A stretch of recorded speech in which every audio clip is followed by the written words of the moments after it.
लेकिन हिम्मत नहीं हारी मैंने।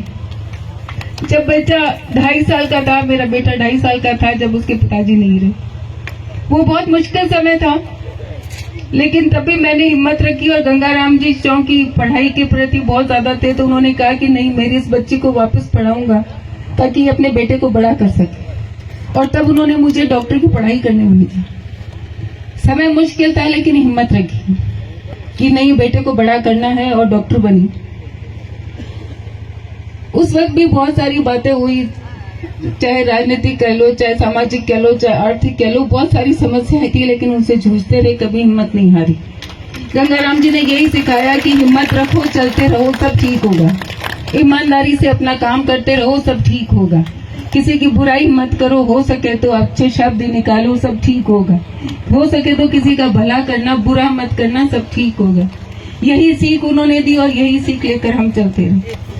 आपके बीच में आई, पहला चुनाव लड़ा, कुछ वोटों से हार गई, लेकिन उस वक्त आंखों में आंसू नहीं आए। बहुत रोए, बहुत बुजुर्ग रोए थे। बाप जी जितने बुजुर्ग थे ना, उनकी आंखों में पानी था कि हमारी बच्ची हार गई।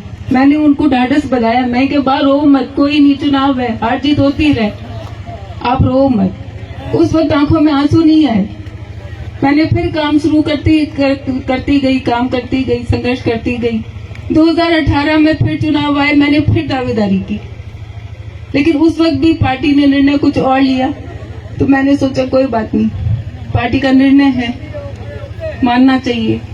अभी आगे समय है, संगठन का काम करेंगे, हो सकता है कोई कमी रह गई हो, और मजबूती के साथ काम करेंगे। और यही सोचकर फिर काम करने लगी, फिर मेहनत करने लगी, क्योंकि गंगाराम जी ने सिखाया कि अपनी लकीर बड़ी करो, किसी की लकीर छोटी मत करो।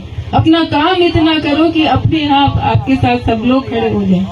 यही सोचकर मेहनत करते रहे, जो भी पार्टी का निर्देश था वो काम करते रहे, संगठन का काम करते रहे, लगातार करते रहे। यहाँ बहुत सारे पार्टी के लोग मौजूद हैं और सब जानते, सभी इस चीज के गवाह है कि कभी किसी आदेश से पीछे नहीं खिसके। लेकिन इस बार जो निर्णय हुआ और जिस तरीके से हुआ, बात केवल वोट की नहीं है, बात केवल राजनीति की नहीं है, बात केवल चुनाव की नहीं, बात आ गई रामदान जी और गंगाराम जी के नाम पर, उनके मान सम्मान पर, आपकी इस बेटी के मान सम्मान पर, और वो बर्दाश्त नहीं है। सब कुछ मंजूर है, लेकिन उंगली यहाँ जब उठती है वो मंजूर नहीं। और ऐसे वक्त में मैं धन्यवाद देती हूँ बाप जी को, जिन्होंने अपनी इस बच्ची का हाथ पकड़ा कि बेटा तू अकेली नहीं। मैं धन्यवाद देती हूँ 36 कौम की जनता का,